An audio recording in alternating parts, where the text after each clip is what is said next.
We are back in action. Welcome back to the booth, Hoyt. Yeah, thank you, Langle. It's been a long time. It's one of those where I always forget how busy the end of the school year is.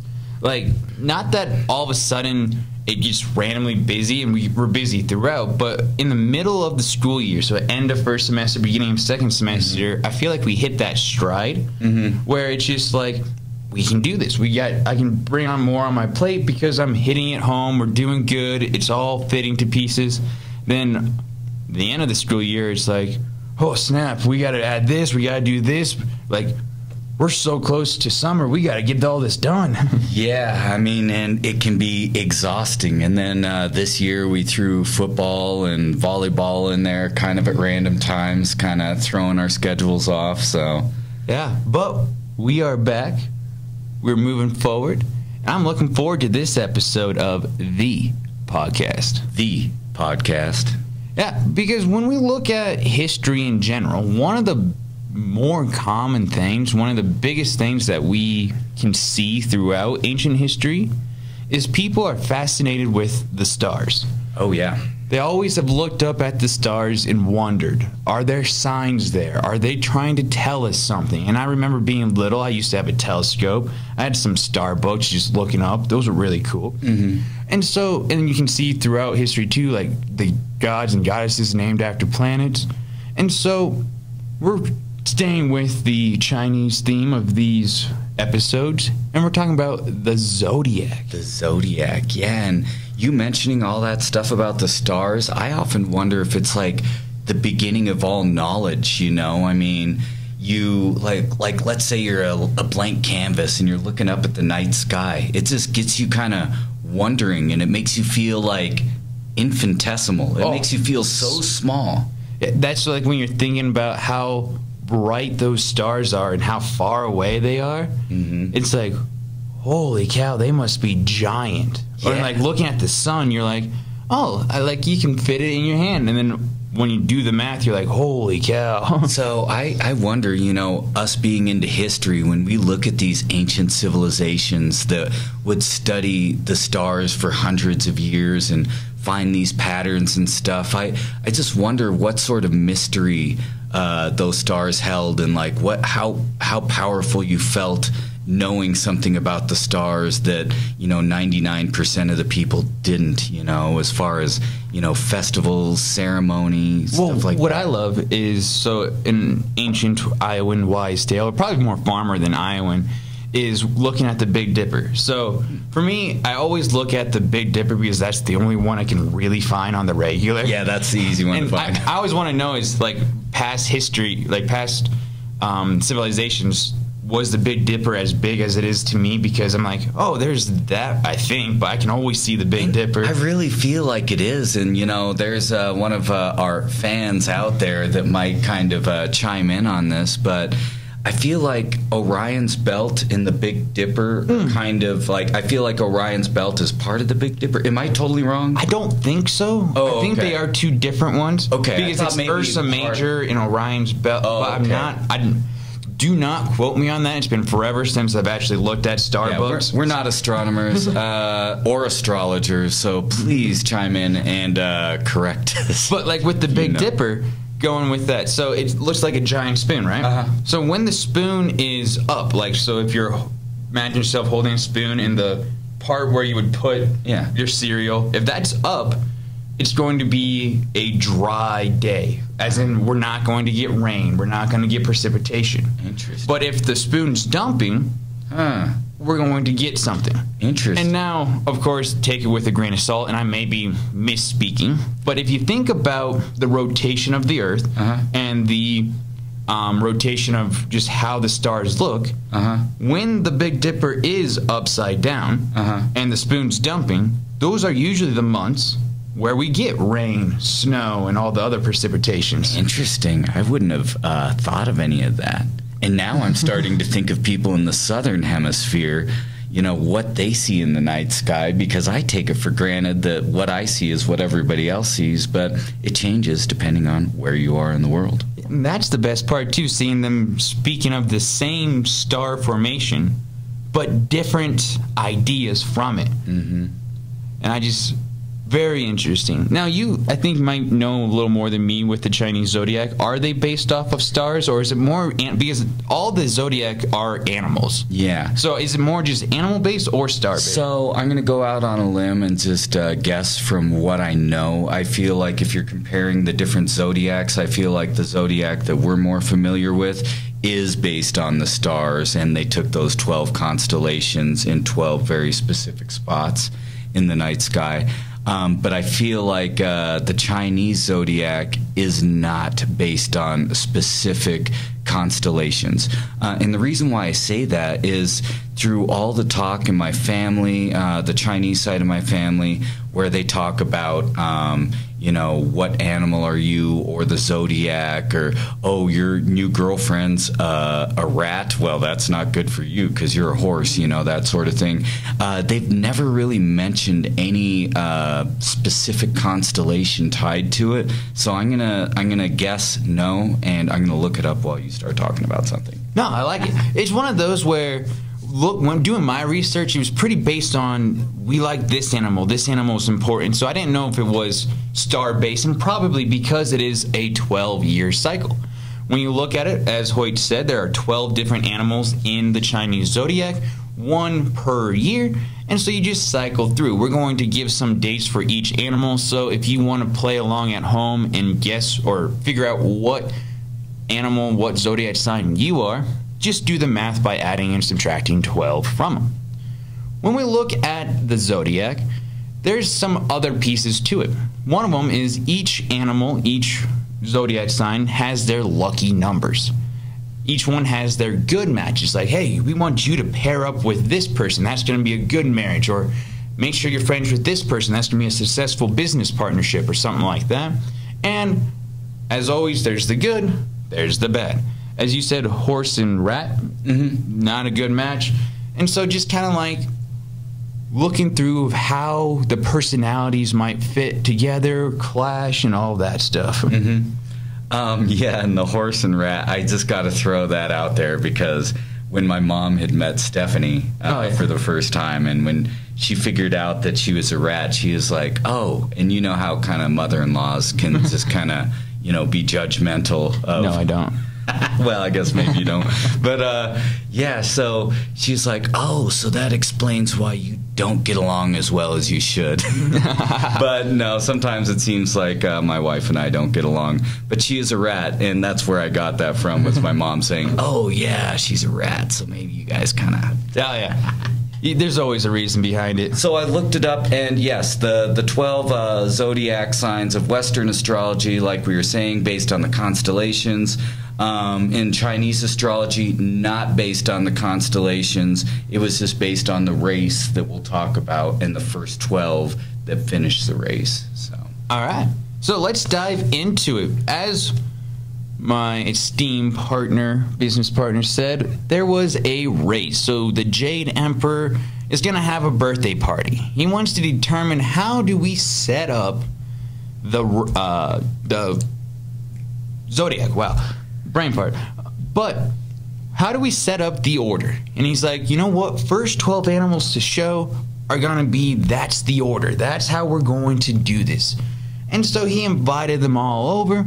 And of course, when you think of what animal's going to get there first, probably the ox. It's that hard-working animal. He's going to get up early. He's been part of the farming culture for thousands upon thousands of years.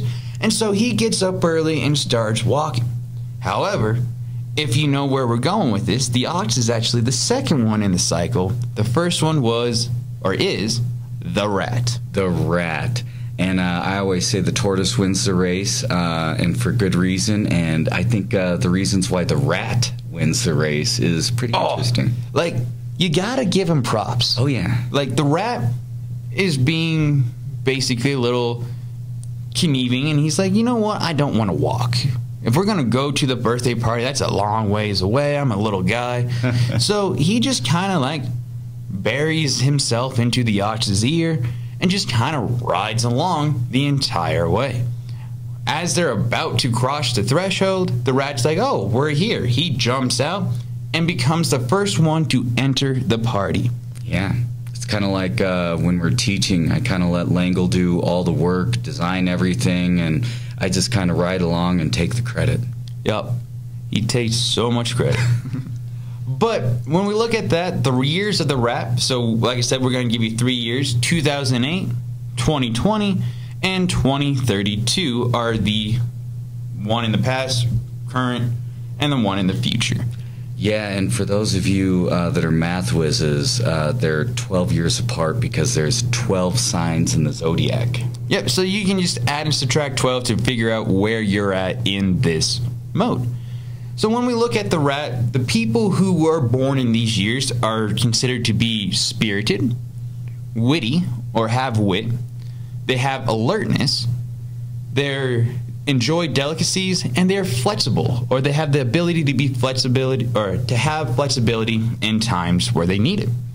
And if you think about it, that spirited, the wittiness, the alertness, all fit with the rat winning the race. Yeah. Right? All right, we're going to just hang back, ride along, and then, oh, we're almost here. Jump out and just win without really having too much effort behind it. Yeah, which is really cool if you think about it, because we're going to go over the other 11 Zodiac animals. But, you know, the rat isn't the most glorious animal that you think of when you're thinking of all the glorious animals in creation. You know? Yeah, no, it's one of those afterthoughts, small. A lot of people don't like rats. A lot of people don't want mice around. So it's kind of one of those where to put in a significant 12, like if you're only picking 12 animals in the world, and one of the 12 is a rat, that's a pretty big jump from other cultures. Yeah, absolutely. Well, so 2008 was the year of the rat. 2009, 2021, 2033 is the year of the ox. So we're currently in the year of the ox. When we look at the ox, why did the ancient Chinese pick it? Well, it's one of those hardworking animals that the ancient world loves. It's a beast of burden. It's one of those where you got a lot of work from it. It really helped out cultures. It really took us to the next level in the farming arena. People who are considered ox are diligent, persistent, honest, they're cautious, they're big on family, glad to help, and are faithful friends. And yeah, that seems to go hand in hand with the idea of the work animal. And you know, one thing I'll point out about Chinese culture is the fact that they have traditionally held farmers in very high esteem, where that's different than some of the ancient cultures we learn about where farmers are kind of lower. So it's cool to hear, you know, the ox given props, and I kind of feel like, you know, the farmers are kind of given that same sort of, you know, props as well. Be the, you know, the ox being their work animal. So. Well, yeah, if you've got a nation of people, they're going to get hungry at some point, so you got to feed them. And the farmers got to use the ox to help. And I like the whole big on family, glad to help, faithful friends. That seems like an oxen as well. Maybe they're not always the nicest animal to work with, but they're glad to help, as in they're helping you out. Yeah. And glad to help. Yeah, it's like, we're making you help. Yeah. Faithful friend, well, they're always going to be there if you keep them like locked up in their pen. So faithful friend, so it all matches up, I Absolutely. think. All right, the next animal, so 2010, 2022, and 2034 is the tiger. Who? What? Who? Yeah, who? That's how you say tiger in Chinese. Sorry. No, the second time I got it. The first time I'm like, I know you're old, but like you can hear me just fine with. Can you turn these up? But the tiger. Unfortunately, I was not born in the year of the tiger. That would have been really cool lined up. But tigers are brave. They're cruel, forceful, terrifying, natural leaders. And so that's kind of where the people kind of make that connection. A lot of the tiger is a symbol for power and lordliness. So a lot of the wealthier or the people in charge kind of wanted that tiger symbol associated with them. And it's interesting, leadership, sometimes you gotta be cruel, you can't always be the good guy. That's the thing. And maybe not cruel, but you have to make the decision. You have to be able to, tough decisions. This is what we're doing. Mm-hmm. And me being a people pleaser and just wanting to be friends with everyone, I'm glad with being I'm just going to stand off to the side, give you my 2 cents, but you can make the decision. Yeah. But tigers are also the symbol or emperors and kings are compared to tigers, which, as we said, makes sense. Some were cruel, some were brave. I'm guessing, just trying to put my mindset into if we were ran by an emperor, they would be terrifying, I think. Just having all that absolute power, it would be terrifying to know that if that guy didn't like me or that girl didn't like me, they could snap their fingers and just make my life miserable. And I think that's part of the thing with authoritarianism and dictatorships or an empire. If there's one person in charge, I feel like you have to wield that power in a specific way, and maybe cruel would be too strong of a word, but you're going to make a lot of unpopular decisions, and you have to be good with it, and you just have to be stern and strict. Mm-hmm. That's just how I picture it. And then the tiger is also the deity for children, or at least in this research I saw that. So it's kind of being that protective force, maybe that forceful, terrifying thing, helping out the kids. And one of those things, with the tiger being rare and kind of mystical. That's a better word. I kind of like that whole emperor being compared to it, because you're not going to see the emperor every day. You're not going to see a tiger every day. Even back then, when they weren't as endangered, they still probably weren't, oh, there's a tiger. Mm-hmm. No. The fourth one is the rabbit. So 2011, 2023, 2035. So rabbits are timely creatures. They represent hope and life, which kind of is nice, because when you think of a fluffy little bunny, a rabbit, they kind of give you maybe not hope, but a good feeling, right? Oh, there's a cute little bunny. Yeah. The fluffy tail, stuff like that. Yeah, and you said timely as well? Rabbits are time creatures that represent hope in life. So, I'm thinking of... On time? Yeah, sort of on time creatures. The rabbits are associated with the moon, too. Yes. And since the Chinese used a lunar calendar, it makes sense that they would associate the rabbit with time, with following that cycle. Yeah, and next point, moon goddess is rumored to have a pet rabbit. Oh. So associated with the moon, perfect. And keeping that time, and you said using a lunar calendar, that's definitely adding it all up. Yeah. So the rabbit is a symbol of purity and auspiciousness. Now, if you're like me and have to Google what auspiciousness means... Oh, you don't have to Google it. You got Hoyt. Oh, what does it mean? It just means, Chinese are big into auspicious events and symbols. If something auspicious happens, it means that something happened that is kind of foreboding. It means that it's a signal of things to come, or that sort of thing. Yep. What I saw is promising success, going towards success. So there it's foreboding, or not, is that the right word? Foreboding would be kind of, I guess, the opposite. It would be an auspicious sign would be oh, you're going to make money if you do this.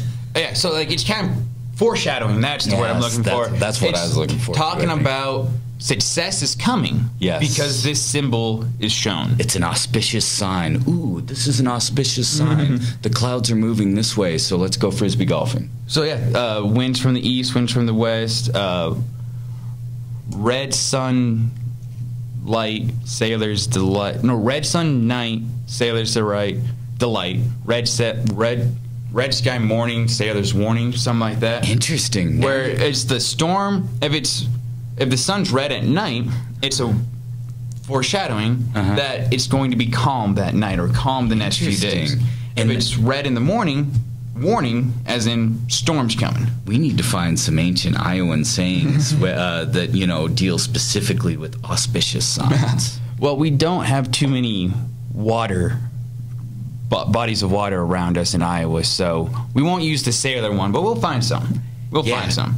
It's not the land of a thousand lakes. No. The rabbit, people who are born in the year of the rabbit are considered gentle, approachable, decent, noble, and have elegant manner. Gentle, approachable, decent, elegant manner. And I like that because that's, once again, you can see the characteristics of the animal and what they're describing the people as, too. I love how that connection is there, and they're not just throwing some random signs for random creatures. Yeah, so as you've been mentioning this, I've been, the different animals and what they're like. When you said tiger, I was thinking Grabowski, David Grabowski. You know, not the cruel aspect, but the leadership aspects. He's a great leader. And then when you mentioned rabbit, I was just like, you know, which one of our coworkers would be a rabbit? Do you think you could guess who I was going to say? Well, gentle, approachable, could be me, but then it says elegant. No. No, who are you thinking of? Well, honestly, I was thinking Mandy Monteith. Yeah. And just for some reason, I was like, you know, I'm kind of wondering who's going to pop into my head when you describe some of these. So I'm going to do that with everyone. Nice. All right. I like it. Yeah, you keep thinking of the people, and I'll keep describing them. All right.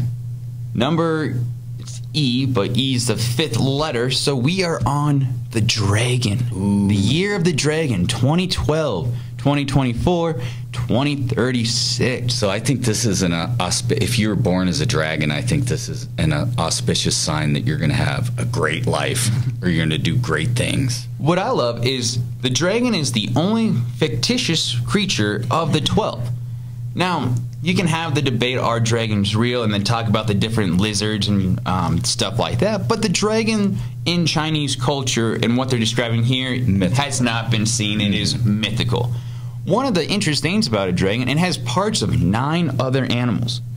Like when they built this dragon, they decided to put in 9 parts of other animals. So it has the body of a snake. Because when we look at Chinese dragons, they're the long, skinnier dragon. Serpentine. They have the horns of a deer, head of an ox, ears of a cow, the mouth of a crocodile, claws of an eagle, the scales of a fish, the paws of a tiger, and the belly of a clam. Sounds like a freakishly genetically modified super beast. But when you look at it and just focus on the horns, they do look like, maybe not deer, but like the deer they would see. You look at the head, that's a very cow-shaped head, ox-shaped head. Absolutely. It makes sense. It's like, I didn't know that. It almost looks like when the dragon was created, they're like, well, we have a leftover ox head, so we're going to use that. Well, tiger paws, we got 4 of those left over. We'll just throw those in there. You know, it's like basically what we used to call clean out the freezer. Or not clean out the freezer, clean out the cooler. So the last day of camping when we go on a camping trip would be clean out the cooler meal. And just kind of wrap up with whatever we had left over, making breakfast burritos. So it was always good, right? Because it's just a hodgepodge of different random things. And so it's just like, ooh, what are we having today? Interesting, yeah. And, you know, it also kind of reminds me of when I'm playing Legos with my kid Kai. And I'll build this awesome thing like a dinosaur, for instance, out of Legos and follow the instructions perfectly. And then the next day he's got it taken apart, the head is off, and he's created his own head and, you know, starts putting different legs on it. It's like, I like your creation. But I spent hours building it. And I'm kind of sad. A little bit. So dragons have a very high reputation in the Chinese culture, or in just every culture in general. I think everyone kind of has that, whoa, dragon feel. Yeah, what's the coolest tattoo you can get? A dragon. Just kidding. Fair.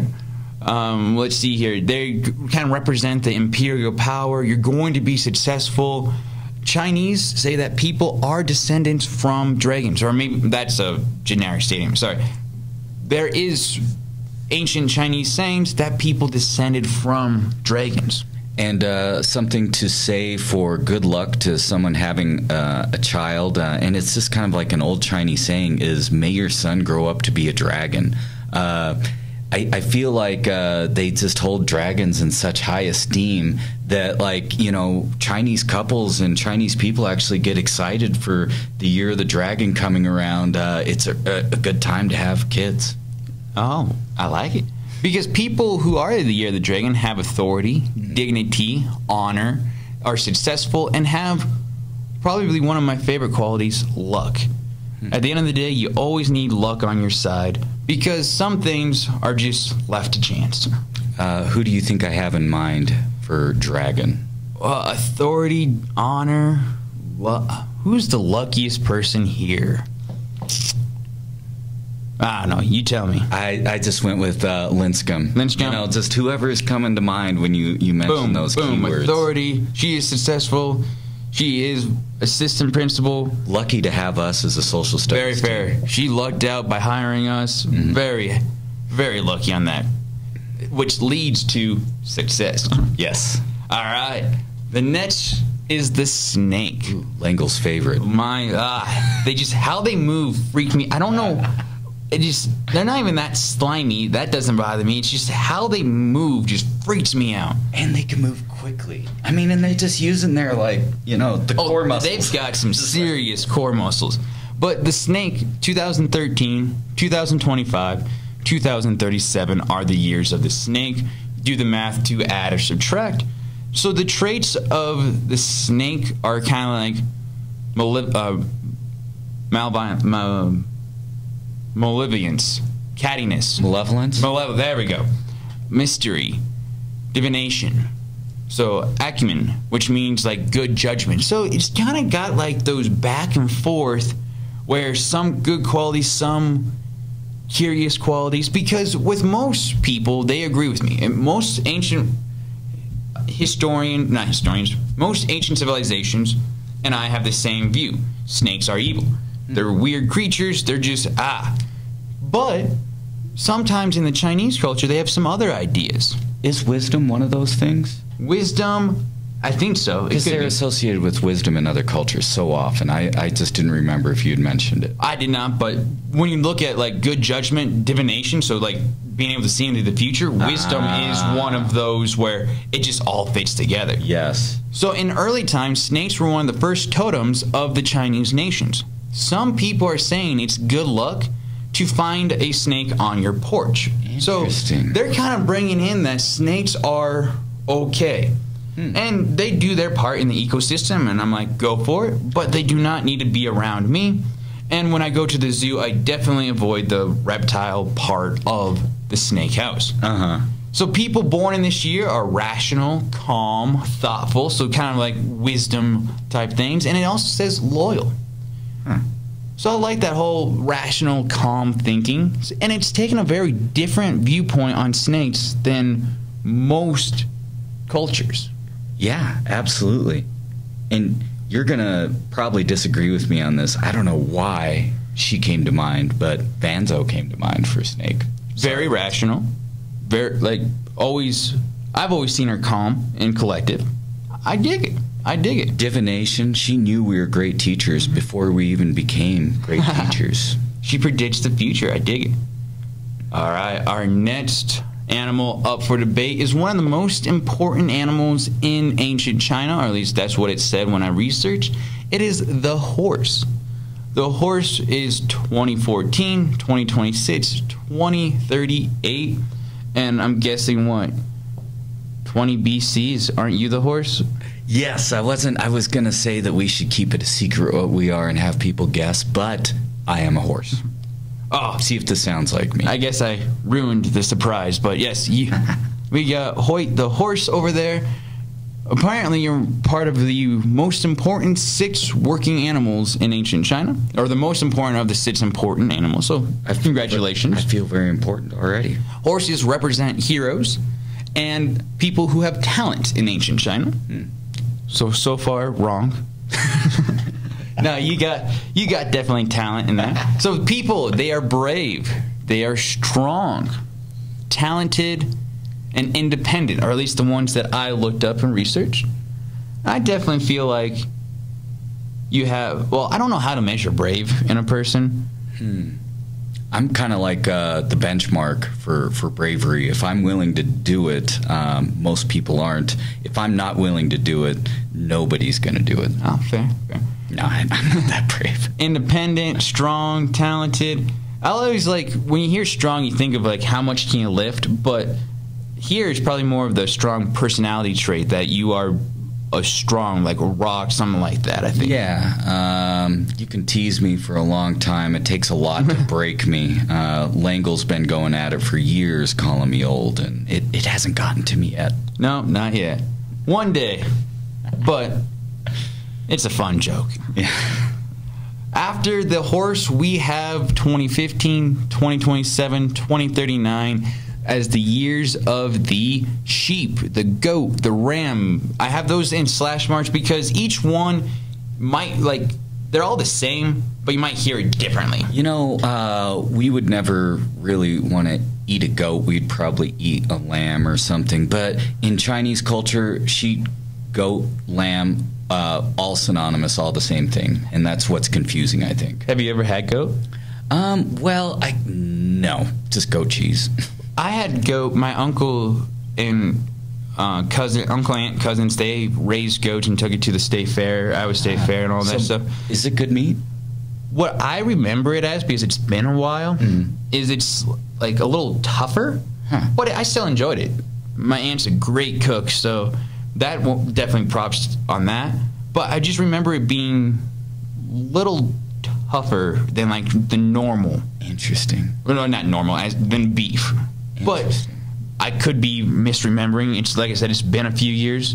But yeah, I enjoyed it, though I enjoy most foods, so don't use me as the benchmark. Yeah, I enjoy like all foods. If you want to feel good about your cooking, invite me over for dinner. I'm like, oh, this is the greatest that I've ever had.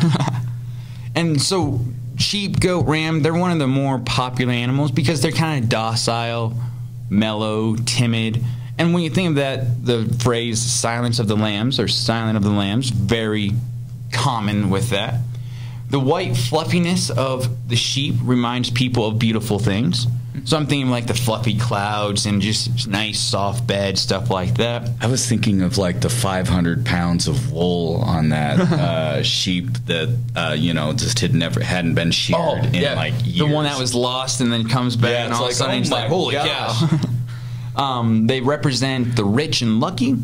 People who are born in the year of the sheep, goat, or ram are calm, docile, gentle, decent. Sometimes they even can be emotional or naive. So I'm thinking of like someone who's really gullible. Someone that you can convince of people. And well, I mean, just with the naive stuff. But with them being gentle and decent, that kind of can go with the believable things as well. But who do you have in mind for being a goat? Schroeder. Schroeder. That's the naiveness.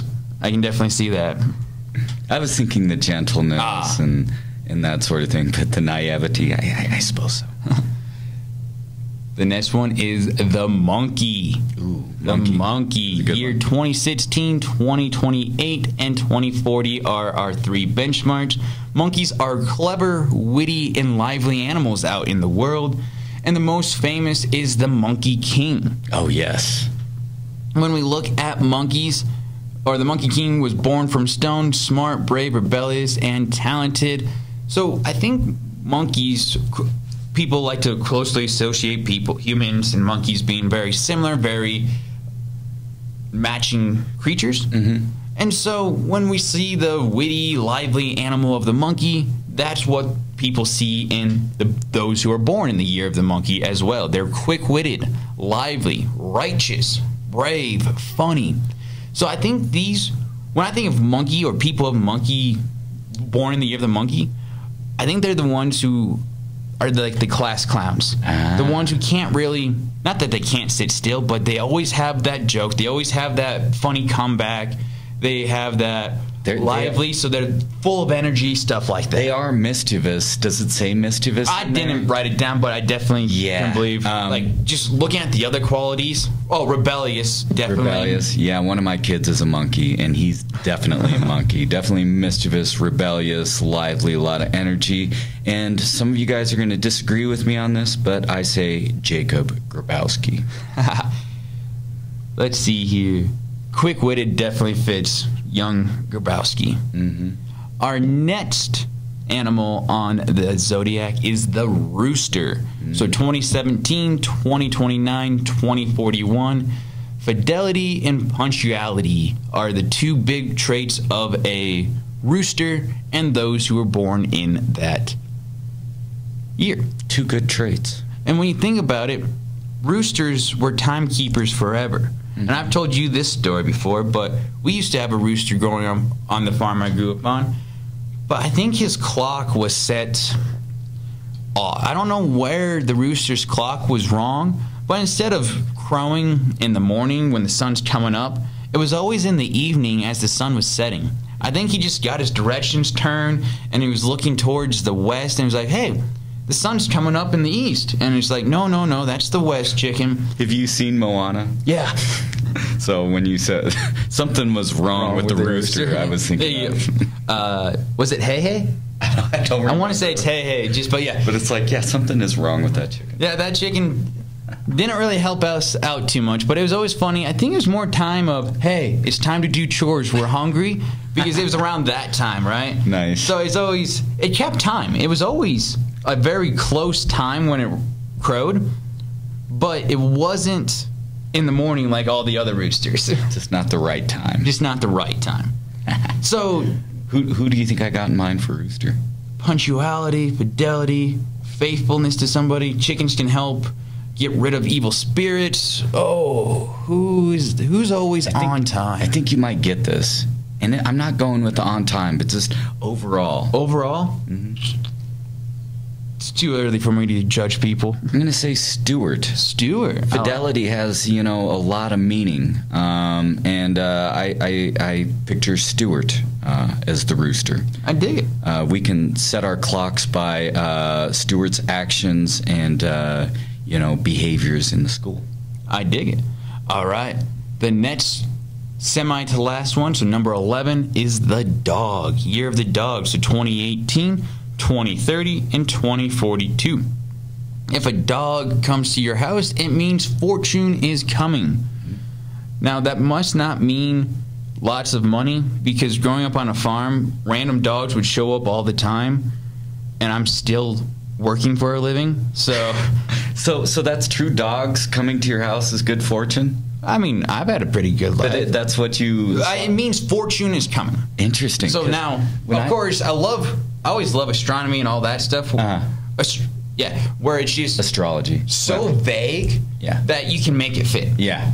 And whether you believe it or not, that's up to you. But when I look at it, when it's vague enough, fortune's coming. Well, it doesn't say money fortune. It doesn't say when. Specific. It doesn't say when. So it's one of those where it's like, we've had, of the, 5 dogs that showed up to my parents' house, 3 of them have been strays that just showed up and never left. Because, they're like, hey, there's food here. We'll be nice to these people. So when I came to Craig, there were 2 dogs that came with us to the house, and I have no idea where they came from. All the people in the neighborhood are like, are these your 2 dogs? Because we just pulled up in the U-Haul with all my stuff moving here. And it's like, no, we thought these were neighborhood dogs. So the dogs just came to the house when we moved in. So I'll view that as a sign of good fortune, and I think things have been happening. Good things have been happening since I have moved here. So I'll take that as a good sign, a vague sign, that good things were to come, and they did. All right. So people who are born in the year of the dog are straightforward, faithful, courageous, and warm-hearted. So once again, a dog, man's best friend, definitely has that whole happy to see you, warm-hearted quality. Got someone in mind for who the dog is? I'm thinking Langle. I don't know why, but just honestly, when you say the words, I'm not trying to make connections. I'm just first person I think. And maybe you said loyalty. I don't remember what you said. Basically, yeah. Faithfulness, loyal. I dig it. I like it. But unfortunately, I am part of the 12th creature, a.k.a. the pig. Who was last place? Oh, the pig was last place. The pig was last place. Remember, we are talking about a race here. The pig was last. The pig was last. And yes, I do pig out on food, but the quality, or the years 2019, 2031, 2043. Do the math if you want to join the pig crew.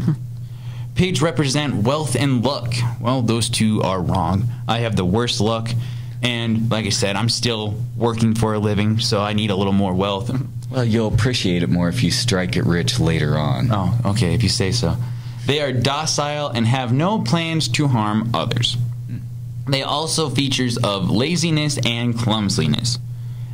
Sometimes I can definitely be lazy, but I will say I'm athletically clumsy. Meaning, I'm not that, let's be real, I'm the best athlete at this school. But, no, I'm like athletic to a decent amount. But I also trip over the painted line all the time. So it's like, I can see me being clumsy just because it's like, and I tripped. Or, oh, that looked cool. And then all of a sudden my clumsiness showed through and it didn't succeed. People who are born in the year of the pig are diligent, compassionate, generous, goal-oriented. Like if you set it, you will accomplish it. Interesting. I like that. That's probably the coolest trait I can think of. And nobody's coming to mind for a pig all of a sudden. So I think I might see who comes to mind for you. So when I look at goal-oriented, that one is where Lynchcomb comes into play. She is very goal-oriented, especially with her CrossFit gym and all that stuff. She sets the goal. She tries her hardest to accomplish it. The generous, the compassionate, that I would go... Generous, compassionate, goal-oriented. Diligent.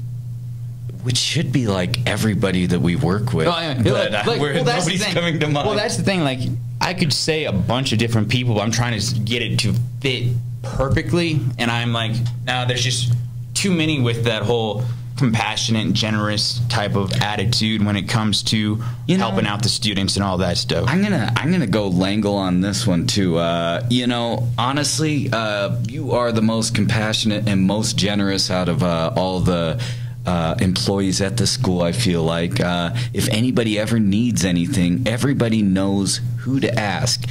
And you always say it's because you can't say no to people, but I think it's because you want to help people. Yeah, but like obviously that's the joke answer, right? I love helping people, but I definitely have if you ask me in person and it's something that I can physically do or actually help you out with, the answer is 99% of the time yes. Like there's somewhere I have to say no because I do overextend or like, oh, I already promised someone else I'm helping them that day. But it's one of those where, yeah, I love helping out people.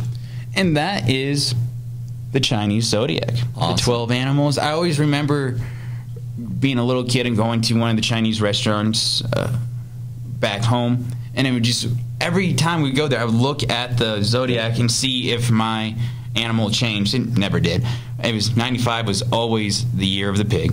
But it was just one of those where like, oh, I wish I was the tiger, or I wish I was that. Like, that's so much cooler. But I love when you break it down and look at the traits, all of them have great traits. I always wished I was a dragon, just because dragons are cool, and I was a big Bruce Lee fan. Ooh, yep. So part of the reason why Bruce Lee was such a big deal was the auspicious sign he was born under. He was born in the year of the dragon and was associated with the dragon throughout his career, and his nickname was even Xiaolong, which means small dragons. Ooh, I like it. I like it. With that, I think it's time for Spelling with Langle. Oh yeah, it's been a while. I've been looking at the clock, and this is going to be one of our longer ones. Sorry for that, but we have some great information. I feel like we've had some fun doing this one. It's good to be back. Always fun. And so, with the Chinese Zodiac, as I said, always with my research, you might find something different than what I found. You might have a different interpretation, different research, but what one are you? And do you think it fits? Yeah, absolutely. That'll be my homework for you guys. What animal are you? And do you think it fits? Or do you think you fit better under a different one? Yeah. And that's where honesty really comes into play. Exactly. Because you might say, oh, I think I'm brave.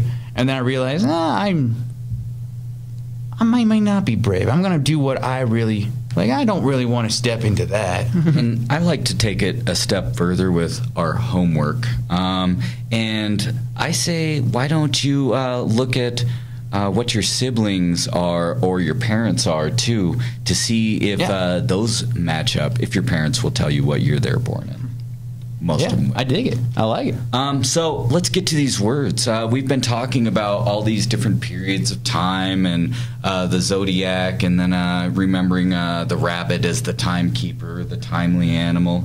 Let's go with periods of time as our theme, and let's start out with one that I don't throw out there a whole lot, but the literal meaning is a period of time in history or a person's life. Epoch. Epoch.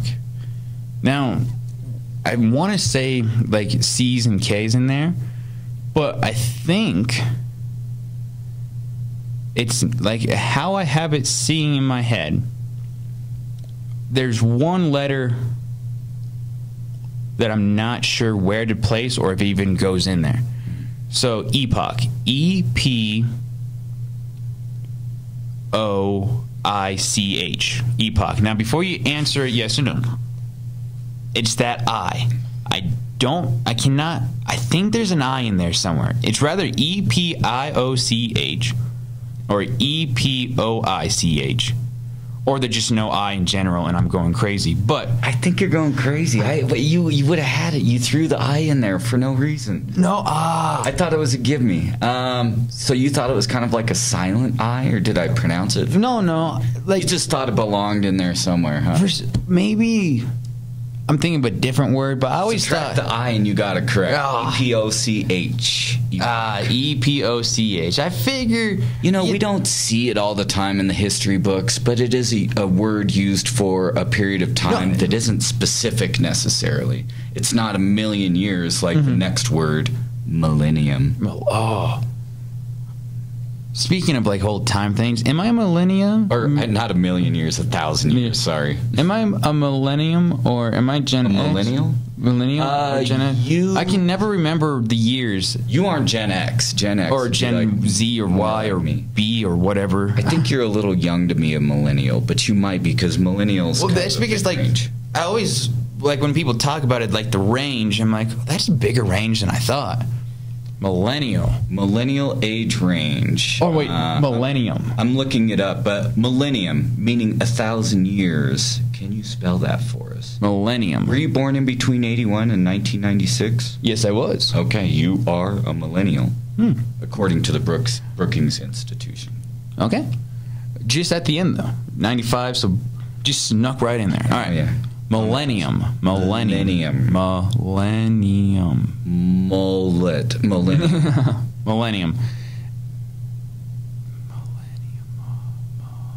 M-U-L-L-I-M-U-M.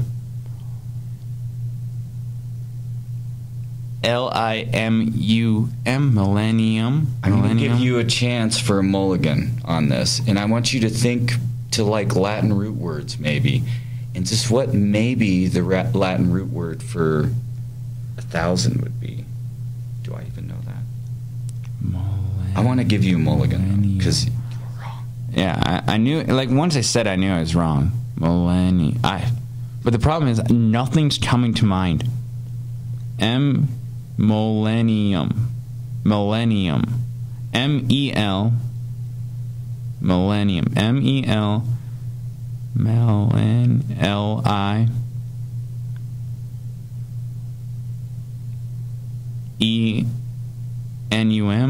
Millennium. Closer. You were closer. I thought that like the Latin root word might trigger for you. Millennium.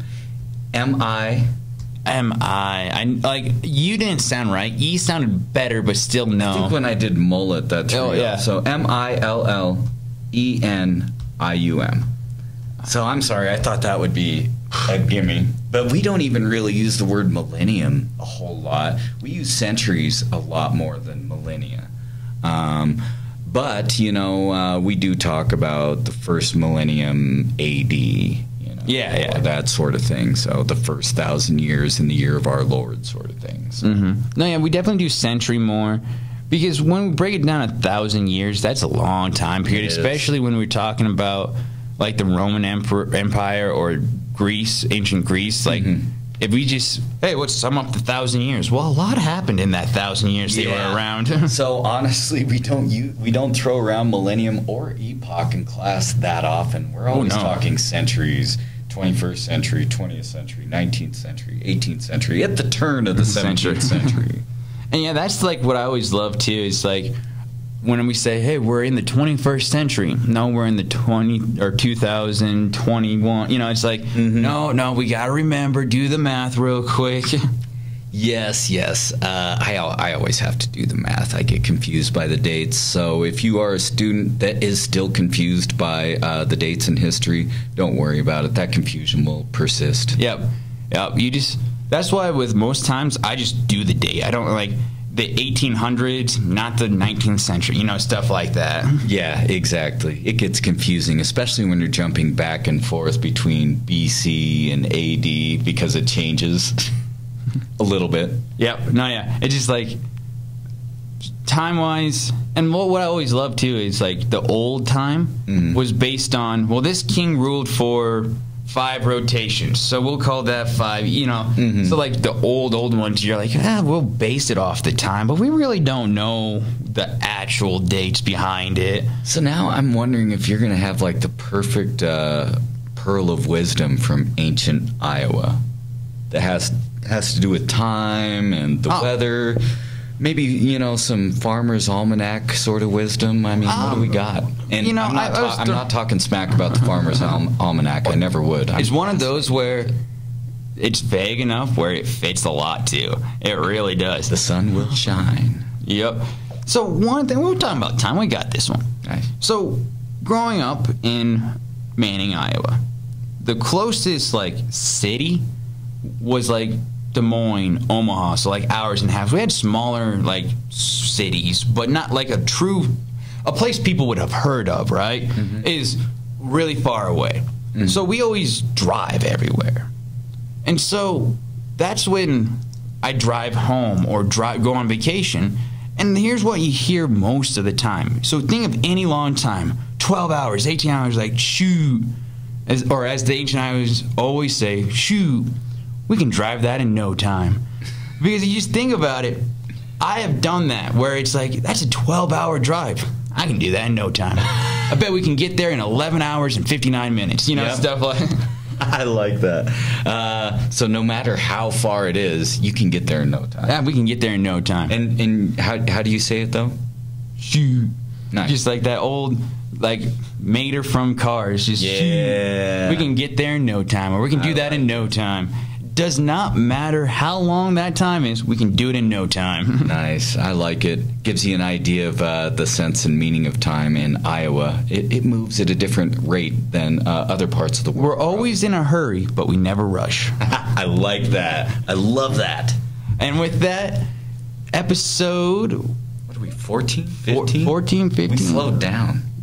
Yeah, we really slowed. We are on episode 14. And with that, episode 14... In the books. Is in the books. This is a good one. See you next time.